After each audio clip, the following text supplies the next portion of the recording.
Enthusiastic introduction. Nick back again here. Thanks everybody. I'm at 1,000 YouTube subscribers, so I really appreciate that.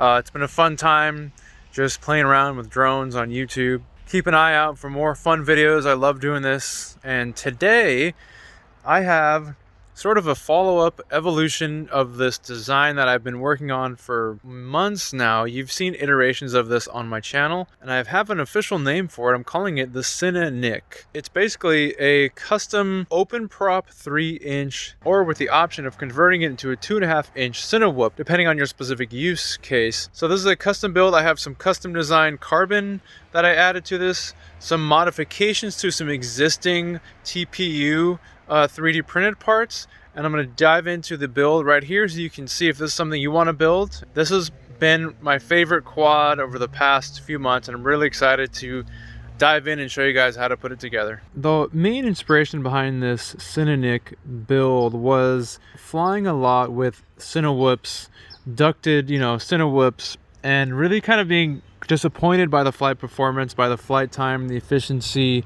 And I'm a big fan of Bob Rugi, Kebab FPV, and he has really hammered home the fact that once you go up to 3-inch props from 2.5-inch, your efficiency really increases. In testing this quad, I'm able to get 6 minutes of cruising on a 453S.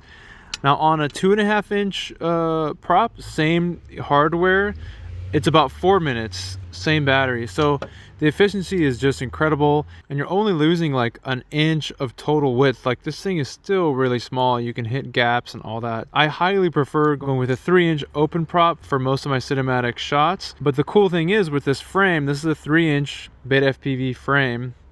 I can still pop on 2.5-inch props if I want to and run it like a Cinewhoop. And it's awesome to have that flexibility. When I am in situations where I need to hit small gaps, flying through the trees and branches and stuff like that, I actually prefer leaving the 3-inch props on and just putting these are like trimmed up 3-inch prop guards on the front as bumpers to just push like leaves and stuff out of the way if I need to. But otherwise, open prop 3-inch is the way to go. So I'm gonna start diving through this build just to let you guys know what's in it. It's similar to my previous designs that I put on the channel, but I've been fine-tuning and tweaking and customizing, so I'll give you a full dive into what this is all made of. First thing that might be sort of odd is this is a custom carbon piece that I designed for this frame. Link to the Thingiverse file in the description, but this is basically camera protection. Problem with going with an open prop build is you lose the sort of bumper protection that you get with the Cinewhoop style prop guards. So in order to counter that, I installed this, I think this is 1.5-inch carbon, put it right in front of the camera. It's barely in the shot. I mean, I get just a sliver of it in the FPV feed, but it provides a ton of camera protection and makes me feel a little more secure, because otherwise this thing is just really sticking out the front with no protection. The brains of the operation here, I just have an all-in-one. This is the Beta FPV V3 20 amp all-in-one, but I would recommend now the iFlight has one that's plug and play with the DJI system. And then under that is Naked Vista, and I made a video on the Naked Vista. You can see that on my channel, but it's just 2 boards of the Caddx Vista and then plugged into the normal DJI FPV camera.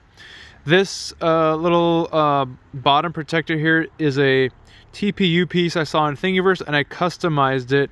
I basically cut out little holes in the front for more cooling for the Naked Vista. Thingiverse link in the description. This TPU mount is the one that Tommy Umagod designed, but I customized it to fit this frame here. So the frame kind of has a curve, and this TPU mount has a little space for that curve, so link to that in the description as well. This frame I've used on a ton of builds. I love this frame because it has these extra mounting points on the side, which is where I mount this little bottom canopy or bottom protector.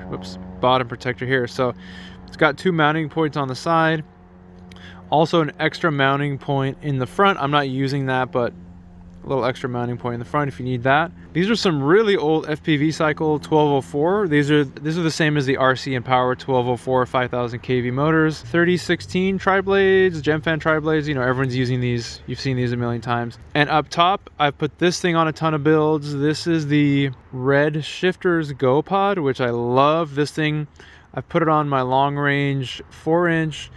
You can put it on any build with a whoop mount. They also sell this with a 20x20, 30x30 mounting, and they're coming out with one soon for the GoPro Hero 8. This is the GoPro Hero 6, naked GoPro. They're making with the GoPro Hero 8, and this is just the Cadex Vista antenna.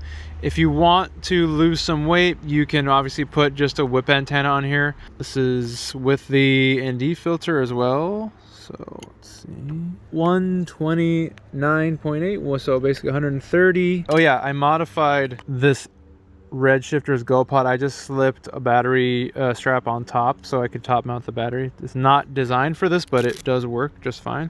171.4, okay. 6-minute flight times, really great flight characteristics.